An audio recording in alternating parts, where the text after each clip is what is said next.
Released in 1991, Teenage Mutant Ninja Turtles: Turtles in Time was an arcade video game produced by Konami. It was the sequel to the 1989 arcade hit. The game is based mainly on the 1987 Teenage Mutant Ninja Turtles animated series. With improved gameplay, graphics, and sound, it was released in September 1991. Originally an arcade game, Turtles in Time was ported to the Super Nintendo Entertainment System in 1992. It was retitled to serve as a sequel to Teenage Mutant Ninja Turtles 3: The Manhattan Project. And without further ado, here is 5 facts you didn't know about Turtles in Time.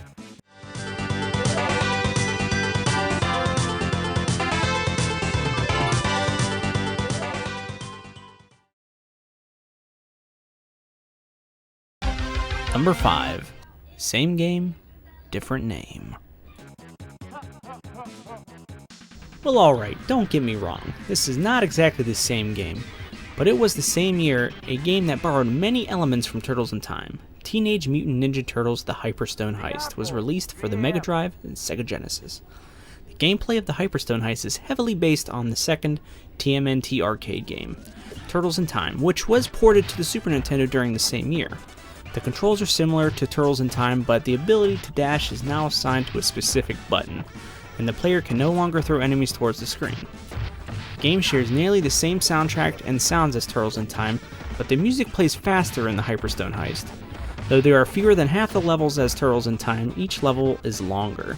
Furthermore, the Hyperstone Heist has more aggressive enemy AI and faster moving gameplay. There are a total of 5 total stages in the Hyperstone Heist: New York City, a mysterious ghost ship, Shredder's hideout, the Gauntlet, and the final Shell Shock, which comprise a combination of new levels created specifically for this game, and ones based on the levels from the first arcade game and Turtles in Time.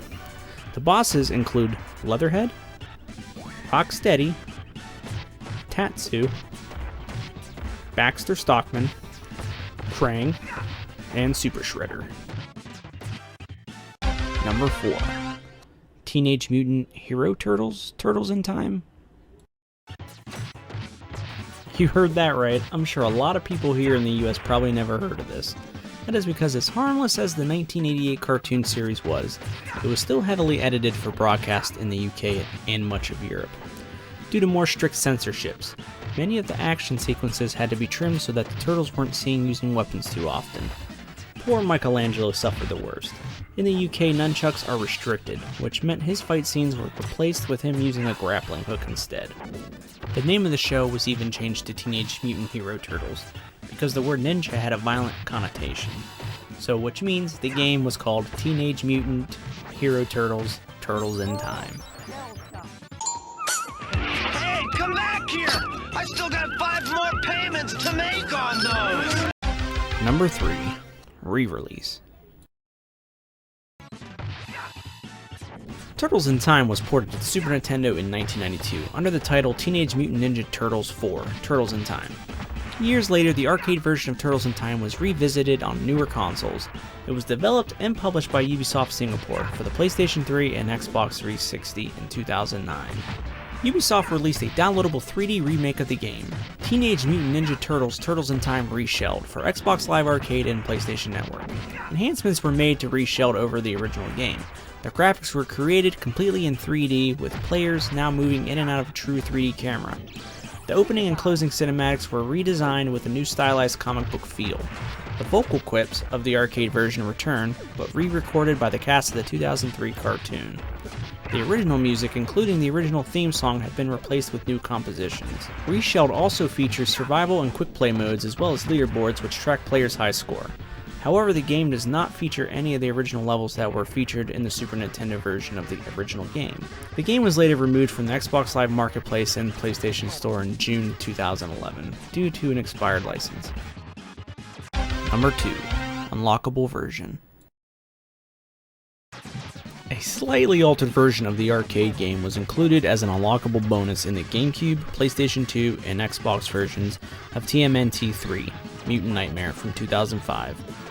The original arcade version could be unlocked after completing the first batch of missions in Mutant Nightmare. The game is mostly the same as the arcade. Differences include the lack of the score counter and an entirely new soundtrack. likely due to the rights and issues of the original soundtrack. Re-recorded voices and slightly choppy frame rate compared to the arcade. Additionally, this version requires the controller to be inserted into a particular slot to play as each character.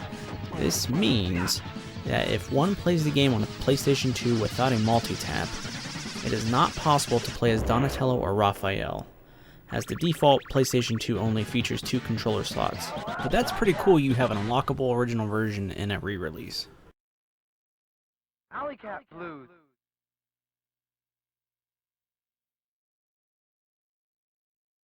Number 1. Production errors and development. The original music of the game's soundtrack was composed by Masahiko Uzumi, a TMNT veteran who also composed the music for the previous arcade game in the series. It was arranged for the Super Nintendo version by Kazuhiko Uehara and Harumi Yoriko, both of whom went on to produce several Konami games, including the following Teenage Mutant Ninja Turtle game, Tournament Fighters. In addition to an original music score, the attract mode of the arcade game is noted for featuring the song Pizza Power, which was taken from the Teenage Mutant Ninja Turtles live concert known as the Coming Out of Their Shells Tour. The game's music was released as a part of the compilation of the album Konami All-Stars 1993, Music Station of Dreams, published by King Records in 1992.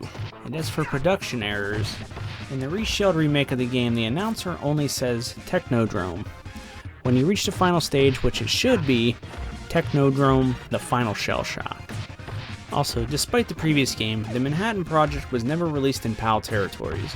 This game still retains the Roman numeral 4 in the title and the PAL releases of the game.